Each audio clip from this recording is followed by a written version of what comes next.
Gollib shot to death during police confrontation in St. Andrew.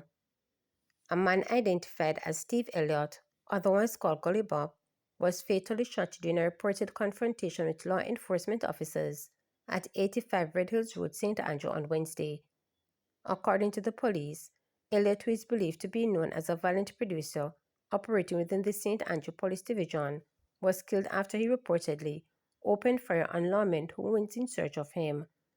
The police say during the operation to apprehend Elliott, members of the police team were met with gunfire from the suspect. A shootout ensued, during which Elliott was shot and injured. He was transported to seek medical attention, but was pronounced dead on arrival, the police noted. Lawmen reported recovered one rifle, a magazine, and 3 5.56 cartridges from the scene. 3 of 5 men killed in Draxil shooting identified. The police have officially identified 3 of the 5 men killed in a reported shootout in Draxil, St. Andrew on Monday. The police have names for the remaining 2 men but are waiting confirmation for identity. The 3 confirmed are 23-year-old Delon Pusey from Rector Road in Bucknut, Maypen, Clarendon, and Roshan Andre Hibbert, 30, who is of no fixed address. The third man is 26-year-old Shamor Edwards, otherwise called Andrew, or Mojo, from Parkland, Kingston 19, and Padmore District in St. Andrew. The other 2 men, police told reporters, are also from Parkland community. The men were killed following a confrontation with the police after they were reportedly contracted to carry out a murder on Draxil Road. 4 firearms were seized after the incident and an additional gun picked up in a subsequent operation. Police later reported that a 6th man has escaped from the scene. Lawrence Road charged with alleged assault of elderly woman. Lawrence Road, the former People's National Party PNP caretaker, who recently switched allegiance to the Jamaica Labour Party, has been charged with assaulting an elderly woman, the second criminal case involving the politician in almost 2 months. Superintendent Beresford Williams, head of the Kingston Central Police Division, told reporters on Wednesday that Rowe was arrested and charged on July 18 with assault occasioning bodily harm. The police say Rowe, 37, and the 66-year-old woman allegedly had an altercation that turned physical. It is further alleged that Rowe pushed the woman, causing her to fall to the ground and injured her right knee. Rowe is scheduled to appear in the Kingston and St. Andrew Parish Court on July 31.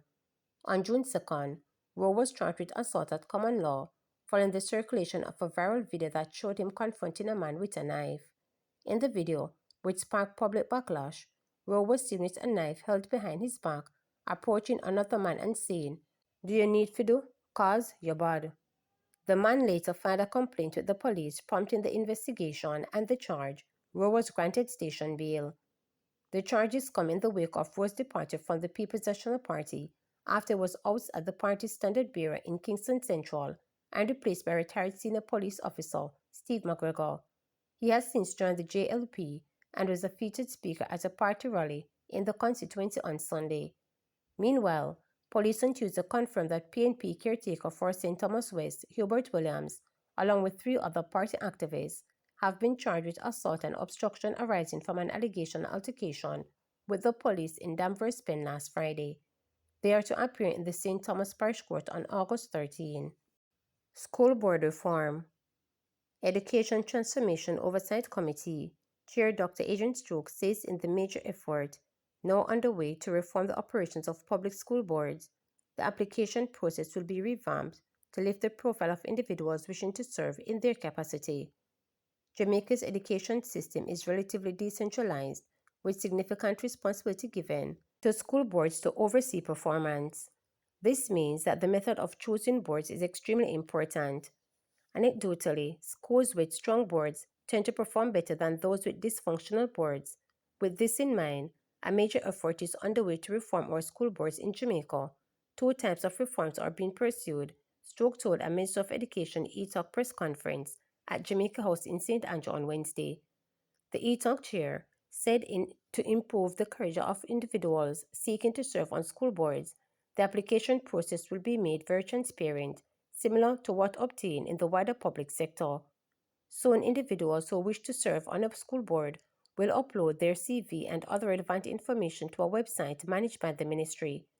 These individuals will be vetted to ensure that they are proper and fit, with the ultimate goal of matching competency to the specific need of schools, Stokes explained. He said the second critical reform relates to legislative changes. Currently, the composition of government-operated school boards can lead to a perverse result where a school can effectively govern itself. This means that members of the school-appointed board can effectively control the board's decision.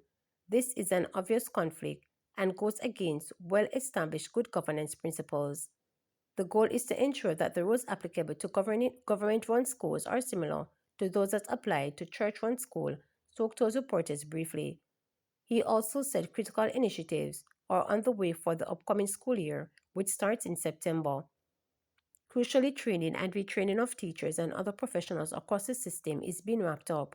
So the upcoming school year, there is a strong focus on teachers from grades 1 to 3 in reading instruction. We are also seeing significant effort to assess students early to better understand learning challenges so that appropriate intervention strategies can be implemented, he noted. Further, the ETOC chair said the practice of moving students from one grade to the next, irrespective of academic development, will be stopped. Meanwhile, noting that the ministry is facing a serious problem in some high schools with students matriculating from primary school via the primary exit profile PEP exam who are not academically equipped to undertake 10 subjects in grade 7, he said action will be taken. He also said ETOC, while seriously concerned about the last set of passes in math and English at the Caribbean Secondary Education Certificate CSEC level, was encouraged by the PEP performances. I am happy to see that from the recent PEP data, we have seen a marked improvement in the quality of students who will enter our secondary school system this September. So the data are clear.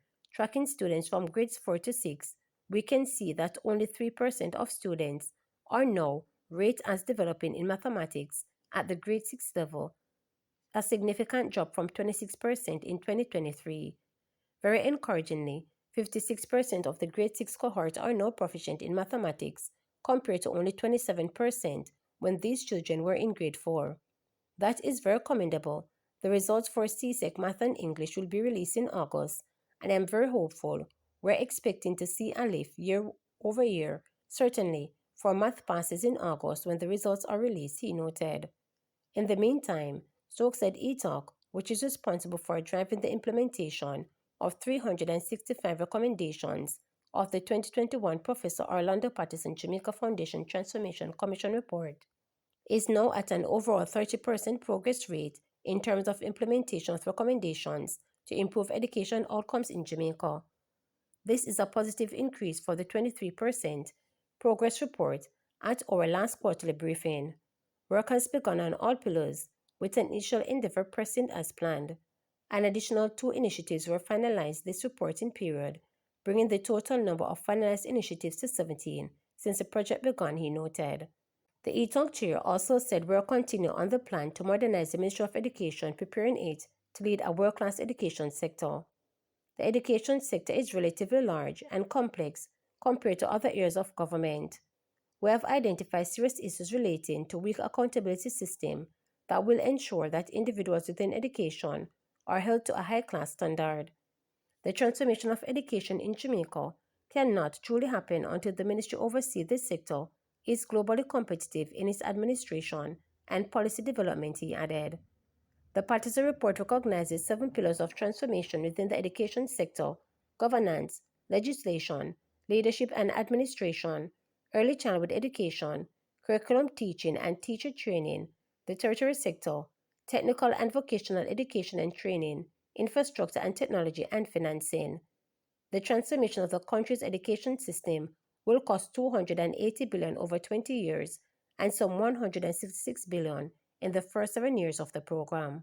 To subscribe, like, share, and click the notification bell for daily updates.